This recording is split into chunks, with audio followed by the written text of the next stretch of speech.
ಸ್ನೇಹಿತರೆ, media masters ನ್ಯೂಸ್ಗೆ ಸ್ವಾಗತ. ಗೆಳೆಯರೆ, ರಾಜ್ಯ ರಾಜಕಾರಣದಲ್ಲಿ ಮತ್ತೆ ಹಾವು ಏಣಿ ಆಟ ಶುರುವಾಗಿದೆ. ಇಷ್ಟು ದಿನ ಬೂದಿ ಮುಚ್ಚಿದ ಕೆಂಡದಂತಿದ್ದ ಅಸಮಾಧಾನ ಹಾಗೂ ಅಧಿಕಾರಕ್ಕಾಗಿನ ತಂತ್ರ ಕುತಂತ್ರಗಳು ಈಗ ಒಂದೊಂದಾಗೆ ಹೊರಗೆ ಬರ್ತಾ ಇವೆ. ಒಬ್ಬರಿಗೆ ಒಂದೇ ಹುದ್ದೆ ಅನ್ನೋ ನಿಯಮದ ಅಡಿಯಲ್ಲಿ ಡಿ.ಕೆ. ಶಿವಕುಮಾರ್ ಅವರನ್ನ ಕೆಪಿಸಿಸಿ ಅಧ್ಯಕ್ಷ ಸ್ಥಾನದಿಂದ ಇಳಿಸಿ ಅಲ್ಲಿಗೆ ಬೇರೆಯವರಿಗೆ ಪಟ್ಟ ಕಟ್ಟೋದಕ್ಕೆ ಸಿದ್ದರಾಮಯ್ಯನವರ ಹಿಂಬಾಲಕರು ಪ್ರಯತ್ನವನ್ನ ಮಾಡ್ತಾ ಇದ್ದಾರೆ ಅಂತ ಹೇಳಲಾಗ್ತಾ ಇದೆ. ಅಷ್ಟೇ ಅಲ್ಲದೆ ಸಿದ್ದರಾಮಯ್ಯನವರನ್ನೇ 5 ವರ್ಷಗಳ ಕಾಲ ಸಿಎಂ ಆಗಿ ಉಳಿಸಿಕೊಳ್ಳುವ ತಂತ್ರಗಾರಿಕೆಯನ್ನು ಕೂಡ ಈ ತಂಡ ಮಾಡ್ತಾ ಇದೆ. ಹಾಗಾದ್ರೆ ಏನಿದು ಸರ್ಕಾರದಲ್ಲಿನ ಕಿತ್ತಾಟ? ಹೊಸ ವರ್ಷದಲ್ಲಿ ಭೋಜನಕೂಟ ಹೆಸರಲ್ಲಿ 32 ಮಂದಿ ಸಚಿವರು ಹಾಗೂ ಶಾಸಕರು ಸತೀಶ್ ಜಾರಕಿಹೊಳಿ ಅವರ ನಿವಾಸದಲ್ಲಿ ಮಾಡಿದ್ದಾದ್ರೂ ಏನು? ಇಷ್ಟು ದಿನ ನಾಯಕರ ಭೇಟಿಗೆ ಕಾರಣ ಆಗ್ತಿದ್ದ ಭೋಜನಕೂಟಕ್ಕೆ ಈ ಬಾರಿ ಸ್ವತಃ ಸಿಎಂ ಬಂದಿದ್ದು ಯಾಕೆ ಅನ್ನೋದ್ರ ಬಗ್ಗೆ ಒಂದಷ್ಟು ಮಾಹಿತಿಯನ್ನ ನಾವಿಲ್ಲಿ ನೋಡೋಣ.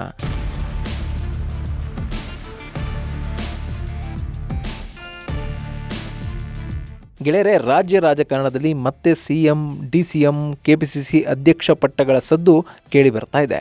ಈ ಸರ್ಕಾರ ರಚನೆ ಆಗುವಾಗ ಸಿಎಂ ಸಿದ್ದರಾಮಯ್ಯ ಮತ್ತು ಡಿಸಿಎಂ ಡಿ.ಕೆ. ಶಿವಕುಮಾರ್ ನಡುವೆ ಒಪ್ಪಂದ ಆಗಿದೆ. 2.5 ವರ್ಷಗಳ ನಂತರ ಸಿಎಂ ಸಿದ್ದರಾಮಯ್ಯ ಅವರು ಅಧಿಕಾರವನ್ನ ಬಿಟ್ಟುಕೊಡಬೇಕು, ಆಗ ಶಿವಕುಮಾರ್ ಅವರು ಸಿಎಂ ಆಗ್ತಾರೆ ಅನ್ನೋ ಮಾತುಗಳು ಈ ಹಿಂದೆ ಕೇಳಿ ಬರ್ತಾ ಇದ್ವು. ಆದರೆ ಅಂಥದ್ದೇನು ಇಲ್ಲವೇ ಇಲ್ಲ ಅಂತ ಡಿಸಿಎಂ ಹಾಗೂ ಸಿಎಂ ಇಬ್ಬರು ಕೂಡ ಸ್ಪಷ್ಟಪಡಿಸಿದ್ದಾರೆ. ಇದರ ಮೇಲೂ ಕೂಡ ಒಂದು ವೇಳೆ ಸಿಎಂ ಅವರು ಕೆಳಗಿಳಿದ್ರೆ ಡಿ.ಕೆ. ಶಿವಕುಮಾರ್ ಅವರು ಸಿಎಂ ಆಗೋದಾದ್ರೆ ಅವರನ್ನ ಕಟ್ಟಿ ಹಾಕೋದು ಹೇಗೆ?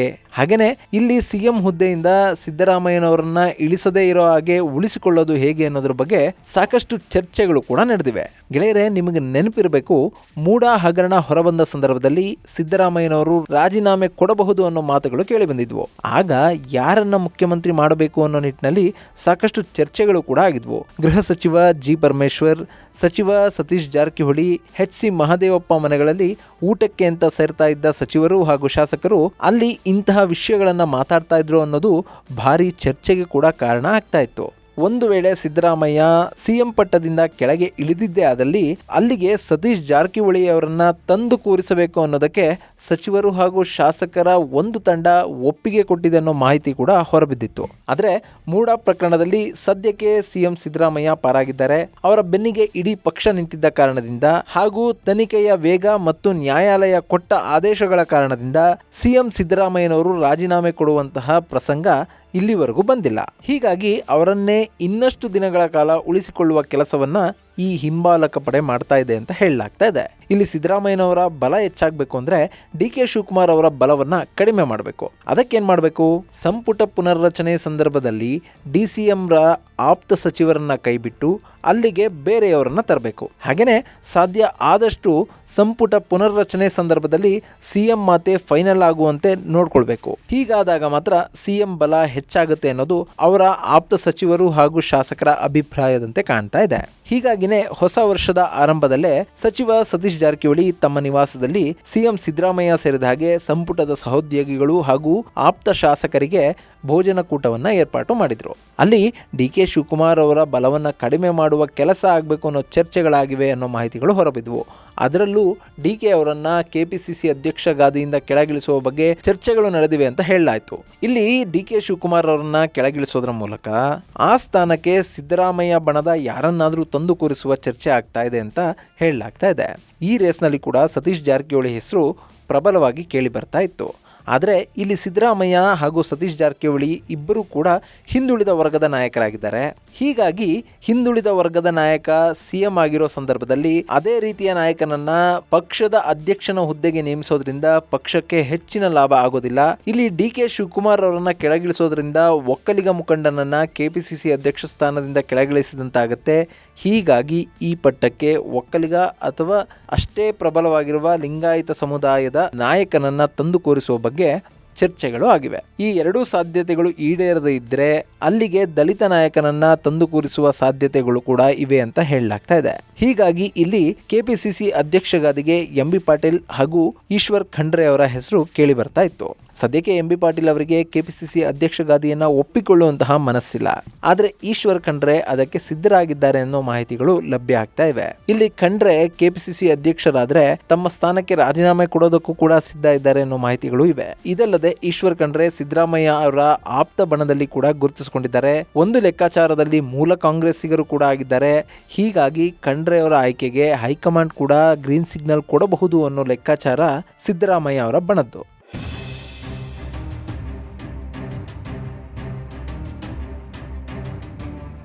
ಇನ್ನು ವಿರೋಧಿ ಬಣ ಇಷ್ಟೆಲ್ಲ ಮಾಡ್ತಾ ಇದ್ರೆ ಡಿ ಕೆ ಶಿವಕುಮಾರ್ ಪ್ರತಿತಂತ್ರವನ್ನ ಹೆಣೆದೇ ಬಿಡ್ತಾರ. ಒಂದು ವೇಳೆ ತಾವೇನಾದ್ರೂ ಕೆಪಿಸಿಸಿ ಅಧ್ಯಕ್ಷ ಗಾದಿಯಿಂದ ಕೆಳಗೆ ಇಳಿಲೇಬೇಕು ಅನ್ನೋದಾದ್ರೆ ತನ್ನನ್ನ ಸಿಎಂ ಮಾಡಿ ಅನ್ನುವ ಬೇಡಿಕೆಯನ್ನ ಹೈಕಮಾಂಡ್ ಮುಂದೆ ಡಿ ಕೆ ಶಿವಕುಮಾರ್ ಇಡುವ ಸಾಧ್ಯತೆ ಇರುತ್ತೆ.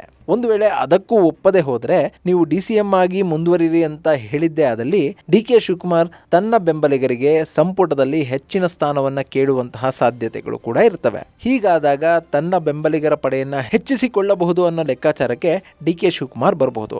ಆದ್ರೆ ಇಲ್ಲಿ ಇನ್ನೂ ಒಂದು ಪಾಸಿಬಿಲಿಟಿಯನ್ನ ನಾವು ಮರೆಯೋ ಹಾಗಿಲ್ಲ.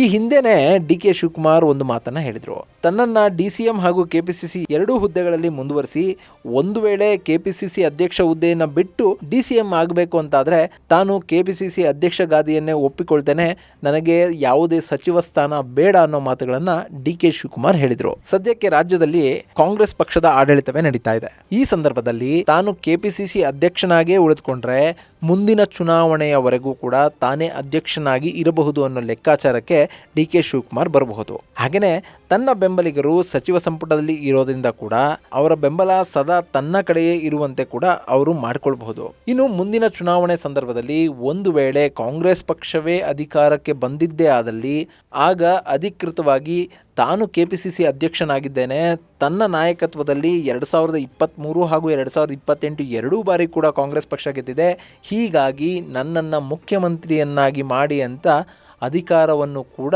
ಡಿ ಕೆ ಶಿವಕುಮಾರ್ ಚಲಾಯಿಸುವ ಸಾಧ್ಯತೆ ಇರುತ್ತೆ. ಇನ್ನು ಕೆಪಿಸಿಸಿ ಅಧ್ಯಕ್ಷರಾಗಿರೋ ಕಾರಣದಿಂದ ಟಿಕೆಟ್ ಹಂಚಿಕೆಯ ವಿಷಯದಲ್ಲಿ ಡಿ ಕೆ ಶಿವಕುಮಾರ್ ಅವರ ಕೈ ಮೇಲಾಗುವ ಸಾಧ್ಯತೆಗಳು ಕೂಡ ಇರ್ತವೆ. ಹಾಗಾದಾಗ ಅವರ ಹಿಂಬಾಲಕರ ಪಡೆ ಕೂಡ ಹೆಚ್ಚಾಗುವ ಸಾಧ್ಯತೆ ಇರುತ್ತೆ. ಸೊ ಇಲ್ಲಿ ಡಿ ಕೆ ಶಿವಕುಮಾರ್ ಕೆಪಿಸಿಸಿ ಅಧ್ಯಕ್ಷರಾಗಿ ಮುಂದುವರಿಯೋದಕ್ಕೆ ಹೆಚ್ಚು ಇಷ್ಟಪಡ್ತಾರೆ ವಿನಃ ಡಿಸಿಎಂ ಆಗಿ ಉಳಿಯೋದಕ್ಕೆ ಅಲ್ಲ. ಹೀಗೇನಾದರೂ ಆದರೆ ಸಿದ್ದರಾಮಯ್ಯ ಬಣಕ್ಕೆ ಸ್ವಲ್ಪ ಹಿನ್ನಡೆ ಆದಂತೆ ಆಗುತ್ತೆ. ಯಾಕೆಂದರೆ ಮುಂದಿನ ಚುನಾವಣೆ ಸಂದರ್ಭದಲ್ಲಿ ಒಂದಷ್ಟು ಮಂದಿಗೆ ಟಿಕೆಟ್ ತಪ್ಪುವ ಭಯ ಕೂಡ ಇರಬಹುದು.